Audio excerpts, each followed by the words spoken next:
If you want to talk about religion and tolerance, perhaps the best place to do it is Turkey, the crossroads of Europe and Asia. Turkey was home to early trade routes and where dynasties have come and gone, leaving behind a diverse mix of peoples and religions. We'll talk about Turkey and interfaith dialogue on Newsmakers.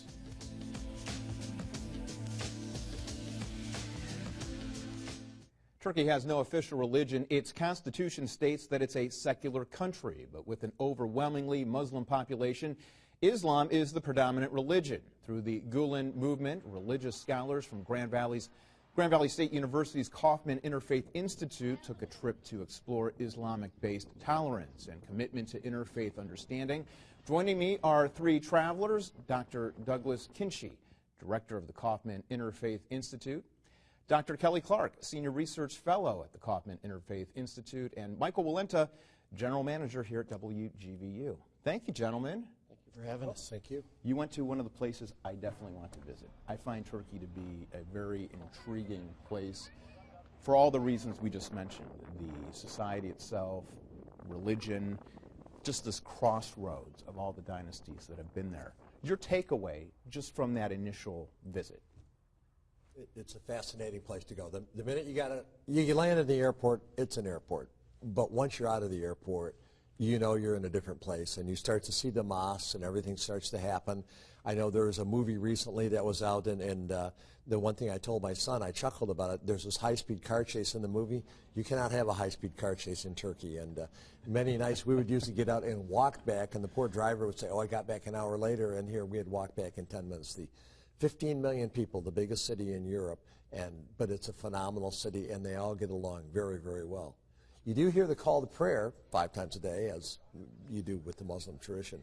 You get that, the mosques are everywhere, and afterwards I was in Berlin, and the church bells went off, and it was then I realized I had not heard church bells all week, but I had, in just a week, you got very accustomed to that call to prayer 5 times a day, even though the first call is like 4:28 a.m. You can't have a car chase, but you can make a movie there. James Bond has been there a couple of times. There's some great sites for making movies, James Bond-type movies. You mentioned all the people get along there, and yet when you think about Turkey and where it's located, and as I mentioned earlier, the dynasties and all the religions that have come and gone and are seated there to this day, how is it that the people do get along so well there? Well, Turkey was established as a secular country shortly after World War I, and it officially enshrines religious freedom. It's not a religious freedom without some bumps and starts, but by and large people get along, and by and large the secular constitution seems to rule the day there. And there are issues that are being faced, and one issue that's being faced is it's been so ardently secular that it hasn't really been that friendly to at least fairly conservative Islam. And so, I mean, there is some friction, though, within the country. I mean, there always is every place where you go to visit. What is some of that friction that we do see? I mean, there is some recent history with a mosque that was being built in a rather secular portion of town that has caused a bit of a rift. Where does some of the friction come from there? Well, Ataturk set up, as Kelly indicated, a very secular state, almost to the point where it was freedom from religion. And what happened then is that Muslims who were devout were not allowed to wear headscarves, for example, in any public building or even in the streets. When I was there 15 years ago, you very rarely saw anything, even in the streets, any display of Muslim devotion. But that's changed a lot under Erdogan. There has been I would say, freedom of religion, so you can express your religion more. But that causes tension. There are still some people that think that being a secular state means there's no display of religion anywhere, and others who say, well, yes, that's okay. Just a comparison of the United States, obviously a predominantly Christian country, however, extremely secular as well. Are there some comparisons to draw between the two countries and differences, or is there something we can learn from Turkey's secular society here in the United States? Well, I think it's very different from our sense of freedom of religion. We have a separation, but we don't have a separation that tries to enforce secularism. There are certainly groups in America that would like to make it that way, so and enforce secularism, so one cannot display any kind of religious devotion anywhere. I mean, France has taken some steps that way. So has Switzerland, and that's, I think, the difference between America. In America, you're free to wear a burqa on a bus or in a store or whatever you want to, or you can wear a cross, or you can wear a Star of David. You can display your religious devotion without fear of anyone saying that that's not appropriate. In Turkey, that hasn't always been the case. And with institutions, this sort of institutionally enforced secularism has created a lot of tension among more conservative Muslims. They would like to be able to more freely express their religion, and they fear that although it's not a Muslim nation, it is a nation of Muslims, and they fear they're losing their connection with their tradition. So universities have gotten very secular. And so people are educated in ways that are very secular, and so people, I think there's a pretty large portion of the conservative Muslim population that feels disenfranchised in Turkey, and it would be a big mistake, I think, to think of all the Muslim countries as monolithic. The Turks are Turks; they're not Arabs or Persians. They speak Turkish; they don't speak Arabic. They're geographically separated from other parts of the Middle East. It's a very different country, and it's a fairly successful democracy, unlike some of the other sort of more stereotypical Middle Eastern countries. And there are Kurdish regions as well. Yes, correct? Absolutely. I think there's a difference between a secular nation and enforced secularism. I think one of the issues in America, for example, is people say we're a Christian nation. Well, but when we start using Christian language in public settings or whatever, then there's a pushback on that. So, and it's kind of the reverse in Turkey, where the secularism was enforced. For example, if you were a student or while you're teaching at a university, fairly recently, you were not allowed, if you were a woman, to wear a headscarf or show any kind of religious affiliation. Same was true in any public setting, in a store or in a government building.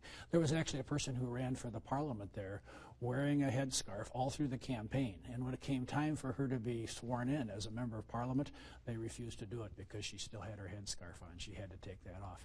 She refused to do it. Anyway, that's the difference between enforced secularism and a secular nation. And I think that's what Turkey is struggling with now, is how do you remain a secular nation and yet be supportive of religions in your community, especially a dominant religion, which in their case is Islam. Do you get a sense of where they're heading to I guess, maintain that secularism, I guess? Fits and starts. Yeah. So they're still learning. They It's are. like anything They else.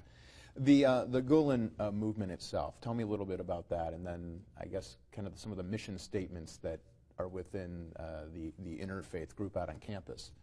Well, our trip was sponsored by the so-called Gulen movement. There is no official Gulen movement, but Fethullah Gulen is a Turkish religious leader.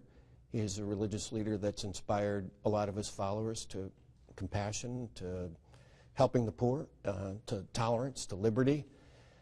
And something has happened with him. It's hard to figure out exactly what happened, but he left Turkey and now resides in Pennsylvania. But he has devoted followers all over the world. He has hundreds, if not thousands, of schools all over the world.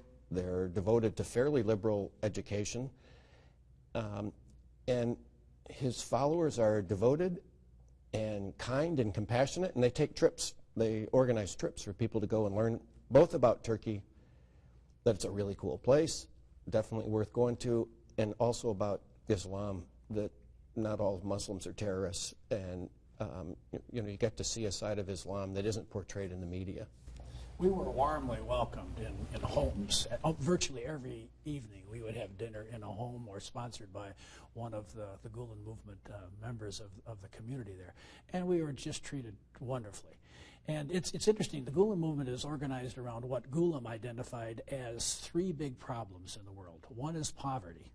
And the way to address poverty is he got very involved in establishing businesses and doing outreach to the poor, crisis management, crisis response, and that was how they dealt with poverty. His second issue was ignorance. a problem in the world, and their response was to build schools. They have schools all over the world. In fact, there are charter schools in America that are primarily Gulen based. And also they have universities and medical schools and things like that in Turkey. And the third issue that he dealt with was conflict. And for conflict, their response was interfaith dialogue and reaching out to other religions and having dialogue and interaction with them. And for you, Michael, I know that you have had those interactions, and you and I have sat in your office and we've talked about some of those experiences, and it seemed as though it was really eye-opening for you, and you drew in a great appreciation for a religion that was foreign to you at one time. Right. Well, I'm not with the Kaufman Institute. You know, I'm just the general manager. Exactly. So but we've had these conversations. But I have more of the citizen's perspective of this. And when I talked to the folks with the Niagara Foundation, I said, well, if we do a show, what message would you like? Give me the one thing you want. And they said, you know, let people know that Europe does not stop at Germany. We're part of Europe. We come all the way to Turkey, and it's a beautiful country. It's very safe for Americans. People should not be scared to go there. It's a unique experience. It's a little bit different, but it's not hard to assimilate into the culture. Okay, call the prayer if you're right by a mosque at 4:42 in the morning, 4:28, whatever it is. But after a while, you get used to it. And then with our guides that were there, we found out things. To call the prayer, it's the same call 5 times a day, but they are taught to present the prayer a little bit differently depending on the time of day. A thing you wouldn't know. Then we found out there's actually a rhyme and a reason to when these calls to prayer are. They don't just make them up arbitrarily. That was very interesting. The food is terrific wherever you go. It's easy for an American to get around. As Doug said, some James Bond movies were done there. Taken 2 with Liam Neeson was filmed there recently. That was the big car chase I alluded to, which there is no car chase there in that town. The traffic is absolutely brutal. That's the one thing you just can't get used to. But it's great. There's a lot of wonderful things to see. And the culture, and when you realize you go to the new mosque built in the 1700s, I mean, the United States wasn't even discovered back then. And that's what they call the new mosque, was from them. So a beautiful experience. You go down the Bosphorus, you get a real idea. 1 minute you're in Europe, 5 minutes later you're in Asia. You just can't appreciate it really until you're there. But it's very great experience. But for anybody not familiar with Islam, what are the takeaways? What should people know about Islam that I guess are some of the key tenets to the religion that maybe Christians and others could appreciate? There are the visible, of course, the visible things are that there's a call to prayer. And Muslims, one of the 5 pillars of Islam is to pray 5 times a day, facing Mecca. So you see the visible manifestations, but what you get to experience really in Turkey, and you don't get to experience it from media reports, which tend to focus only on negative news, and negative news is more powerful than good news. I think my wife said every time I say something bad, I need to say 5 good things. Are you Catholic? What's going on here? And so our views on Islam have been really tainted by media reports. And so I guess the takeaway isn't what you see people do so much as how people are compassionate to us, and they believe that Allah is the all-compassionate, the all-merciful. And that seems to really animate at least the members of the Gulen movement. And people open their homes to us in ways I can't imagine many of us in West Michigan doing, really. I mean, a lot of us in West Michigan are Christians. We're supposed to be hospitable. We got it. They did it. It was astounding. In fact, one guy put on a big meal for us, and he was an imam, and he says, I got to go. You know, it's 8:07 and 14 minutes. I have to do the call to prayer. And he had to go across town to do the call to prayer, but he took time out of his day and opened his home. We were in his home. It was a modest home. He didn't seem to be an overpaid imam, and shared his life with us. You were all there? Yes. Yeah. Okay. You're in his home. There's this dialogue.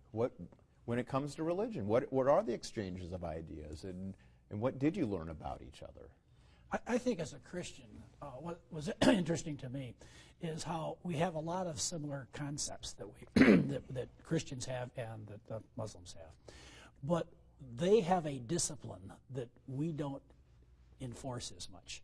We believe in prayer. They say 5 times a day. Right. We believe in fasting. They say for a whole month. we believe in giving. And they do both of them. Right. Yeah. And they say, we believe in giving to the poor. They say 2.5%, not of your income, of your wealth.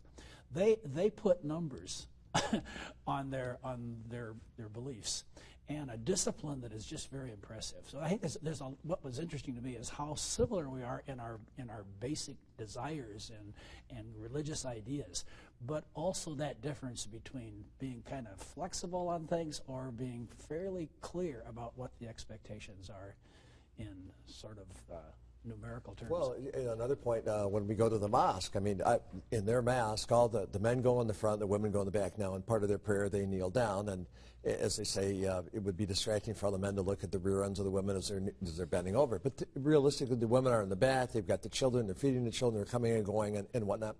But you also see children in the mosque doing cartwheels, and it's very normal because you're encouraged to bring your children to the mosque. Of course, you're going to go 5 times a day. You can't leave them home or whatever.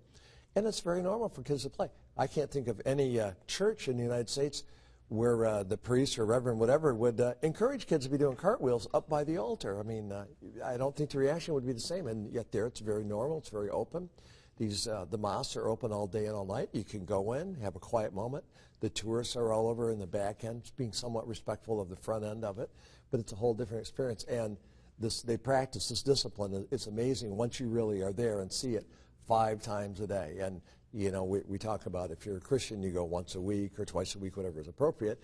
And we always come up with excuses 5 times a day, and they do it. They mean it. And in the hotel room, and then I'll stop. But here we're used to we have the Bible, the Gideons, and that's it. Right. There they have the Quran. And you open up the desk drawer, and there's a little symbol, and it points to Mecca for you. It's all pre-done. And the one hotel we were at, the Quran was in English, so I pawed through it, and it was a very interesting little read. I can't read the Arabic one at all, so. I want to correct Michael just a little bit.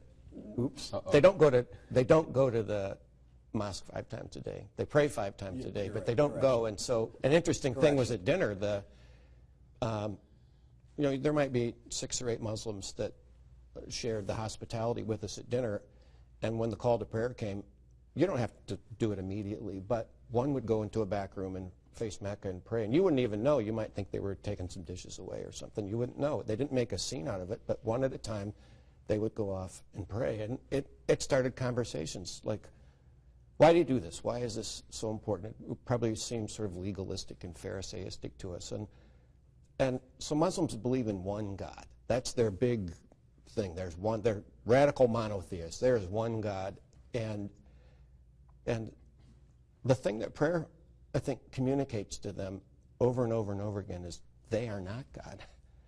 And we all try to, in a lot of ways, make ourselves gods. You know, we want to tell people what to do, and we want to look down on them, and we're judges, and they have this discipline 5 times a day that reminds them there is one God, and it's not them. Well, the word Islam means to submit. Submission is the big thing. For a lot of Christians, salvation is a big deal. For Muslims, it's submission. And it's related to that. It's being humble about who you are, that you're not God. And I think that's a very important thing that we also picked up there. Another thing that people often don't understand is that they worship Allah and we worship God. No, Allah is the Arabic term for God. Christian communities in Arab countries use the term Allah. It's just the Arabic term for God. But Christ also taught people to be humble as well. Yeah. So, you know, in today's terms, and where everybody is in their religious camps, and when you have this interfaith dialogue, how important is that? It seems like you mentioned ignorance earlier. Do people need to break down their walls and really reach out and talk to people from other religions? Because that's really the message on campus. Well, that's what we tried to do in our 2012 Year of Interfaith Understanding. We realized that there was a lot of misunderstanding, and it was time to focus on that. Some of my colleagues at the university says, what's the university doing getting involved in faith? I says, no, we're not in the faith business. We're not even in interfaith. We're in the understanding business. It's understanding that we're after. A famous person said, how can we have peace among nations without peace among religions? And I would add to that, how can you have peace among religions without understanding, without getting to know someone who is different than you? And that's what we need to be doing. And that's what our trip to Turkey did. It gave us an immersion of people very different than we are, but at one level on the surface. But when you go down just a little bit below the surface, you realize that they're an awful lot like we are. They're an awful lot like in terms of what they believe, what they practice, and we really are one humanity. Most people around the world want to live in peace and harmony. They want a better place for their kids. They want to make sure everybody has 3 meals a day. They don't want to take down the great Satan.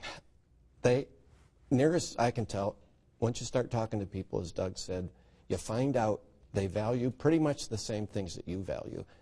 Now, so you ask about Christianity. I edited a book, Abraham's Children, with essays by 5 Muslims, 5 Christians, and 5 Jews. And one was Fethullah Gulen.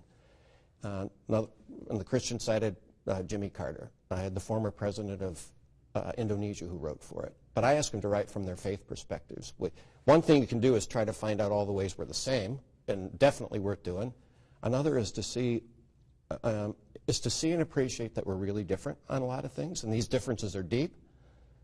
But I think the most important deep differences in the Abrahamic religions are ones that call us to compassion to strangers and to love your enemies, to pray for those who mistreat you.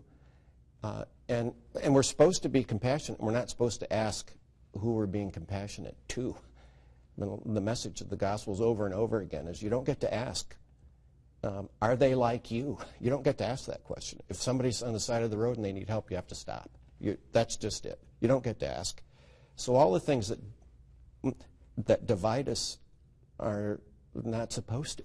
They're supposed to, but they do. So a part of the genius of some of these religions is, in spite of our natural tendency to divide, part of being sort of sanctified is overcoming that natural tendency. And it's hard. It's not easy. And it won't happen. This is the great thing about the trip. It won't happen unless you sit at a table face to face with someone and pass them some food and ask about their kids and ask about their job. And it just won't happen. And people in West Michigan, you have Muslim neighbors, you have Jewish neighbors, you have Christian neighbors. And it's a big mistake not to get to know them. And I've been to the Kaufman Institute's website as well. I do a little bit of research on these shows. You have rules for engaging in interfaith dialogue. Exactly, because our purpose here is to what we call thick dialogue. Thin dialogue is where you try to narrow your faith down so you can agree with everybody. Hans Kung says that all religions are basically the golden rule. Karen Armstrong says all religions basically compassion. Well, that's true, but that's a thin approach. And what we were proposing is a thick dialogue. In other words, bring the thickness of your faith, the differences. Let's learn from each other. Let's just not kind of find the lowest common denominator. So one of our rules was that if you're sponsoring an interfaith understanding project, it cannot be proselytizing in nature. It needs to be understanding in nature. That's the goal. Now, we're not telling churches or other groups that have a mission that they want to perform that they can't do that. We're just saying if you're going to be part of the understanding process that Kaufman Institute is pushing, it has to be focused on understanding. And that is so important. I mean, we're in the business of engaging the community here at WGVU, and this is something that we're talking about here as well. Exactly. It's just trying to get everybody to understand. It's not one side's right, the other side's wrong. It's just simply to understand. And I reflecting earlier, you said what was it like when we went to dinner, and you had mentioned talk about your kids or whatever, and a safe place for them. That was the common denominator every night, and all the women in our group bonded, I think, faster with the women because they would all get up pictures of their kids, and through phrase books and translators, they would quickly become best friends. And all the guys are trying to find common ground, but they would quickly get to that point, and they were best friends and trading emails and pictures of kids, and off they went because they'd find that common bond. In the last minute here, for anybody who really is devout in their own religion, struggles with this, proselytizing, like you said, what is the one thing that you can tell them to maybe begin the process of being a little bit more open to other religions? I would tell them, go down your street, invite all your neighbors to your house, throw a meal, serve them, talk to them. And I would say you have an obligation to do that. It's not just something that would be a good thing to do, I think you have an obligation to do it, to show hospitality to your neighbor. You have it right there. And start with that. Simple, easy, just start doing that. All right. Dr. Kelly Clark, Michael Walenta, WGVU, and Dr. Douglas Kinchy, thank you all for joining us. Thank you. Thank you for having us. And thank you for joining us. We'll see you next week.